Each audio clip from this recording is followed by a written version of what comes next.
7 пожари од артилериското гаѓање на Криволак го гушеле и го загадиле Штип со PM10 честички. По неколку денови МОЛК конечно од Арама ја потврдија информацијата која телевизија Старија кажа во вторникот, дека причината за загаденоста на Штип е пожар во близина на Криволак. Од артилериското гаѓање на воената вежба во Криволак имаше 7 помали пожари, од кои 4 се сосема изгаснати, додека 3 се локализирани. Од тие има еден и е на површина од 500 метри. Изјави Тони Јаневски, портпарол на Арама.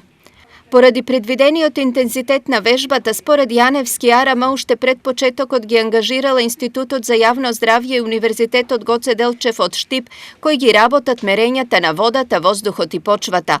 Во време на пожарите во Штип беше измерено историско најголемо загадување на воздухот. Во Штип беа измерени по пладнето максимумот стигна приквечер околу 120 и се задржа одреден временски период така, после 15-16-17 часот, се задржа некаде до полноќ висока концентрација и околу полноќ почнаа да се намалуваат концентрациите.